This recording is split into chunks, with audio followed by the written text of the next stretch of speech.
Yes, I think there's no doubt about that the central bank needs to be restructured, and I think they need to refocus in terms of what they're doing. The arguments with the central bank is that they will argue that they've done interventions into the economy in excess of about 3 trillion naira in various areas and things like that.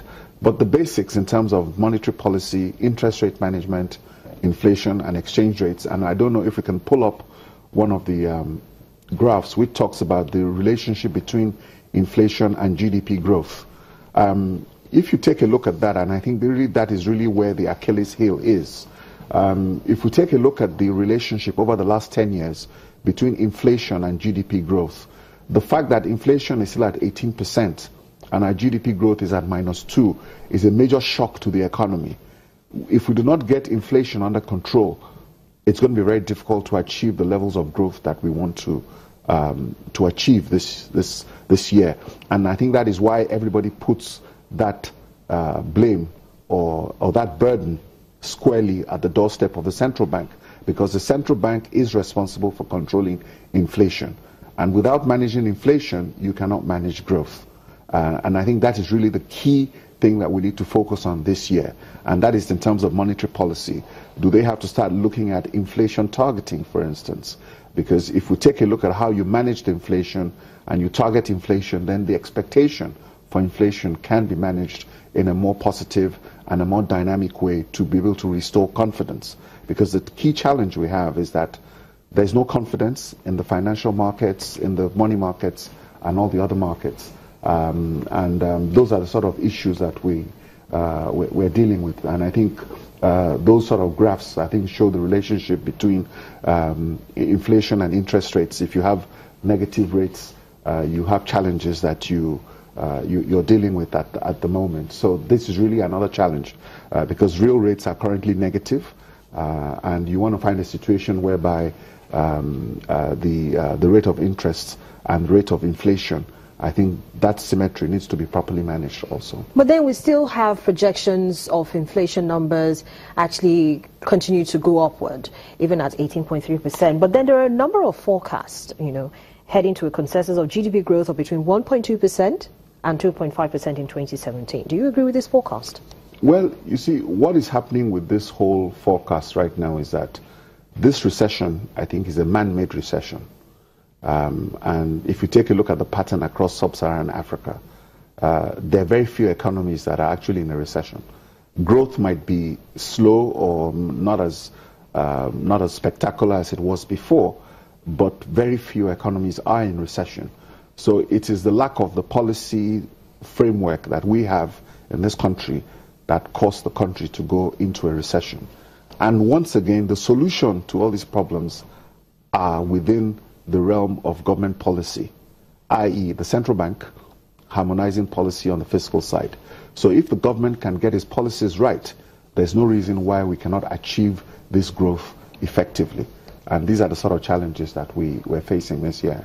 Well, and another challenge, and well, for most people it might not be a challenge, is the fact that we seem to have a burgeoning debt profile. And this year, the sum of 1.66 trillion naira was earmarked for debt servicing. Is our debt profile sustainable? It's not, in the sense that a lot of people seem to get carried away by the fact that our debt to GDP ratio is 16% of our GDP. But we're spending between 35 to 40% of our revenues servicing the debt. That is where the problem is.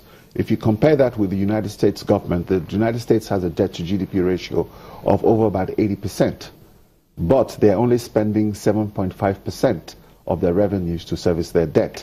So that means that they have a more sustainable debt profile, because if we're spending 35 to 40% of our revenues servicing debt, there's not much left for us to get anything done. And I think that's why the government is looking at swapping out some of the debt into a more international debt, more favorable debts, and they're looking at trying to change their debt profiles to refinance the portfolio for existing to be able to have more foreign debt and more concessionary loans on their profile, as opposed to the very expensive domestic debt.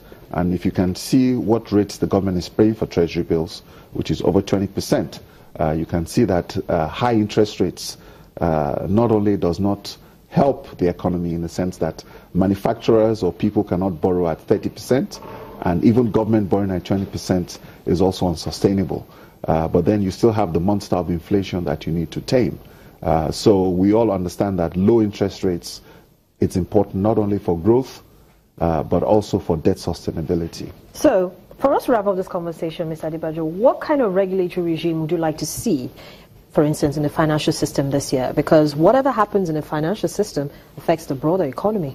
Yes, I think there's a major need for restructuring and a shake-up within the central bank.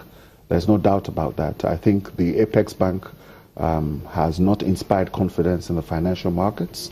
Both the local investors and the foreign investors are on the sidelines. They're standing and they're folding their arms to watch what the government policy would be. So if on the fiscal side, I think the government has come up with a lot of positive measures, talking about the economic roadmap. And so the government needs to come up with this stimulus they're talking about. They need to ramp up on their revenues, and they need to ramp up on capital expenditure spending. Last year, they didn't get it right. So the government needs to get the budget out. Like I said, the Lagos State government has already passed their budget, and I think the federal government should follow that example with the legislative arm of government. They should come out very quickly, pass this budget by the end of January. It will send a very strong signal and implement what you need to do. It's not about the plan, it's about what you do.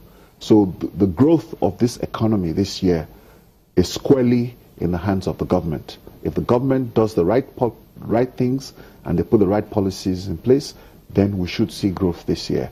If they don't, then it will be just like last year. We might not see the 2.5% growth projected for the economy. Yeah, we might even see more if they do the right things. If they don't do the right things, we'd see less. Tilewa Adebajo, CEO of CFG Advisory Services and Economic Policy Analyst, thank you so much for sharing your perspectives with us this morning on the program. Thank you very much, Harriet.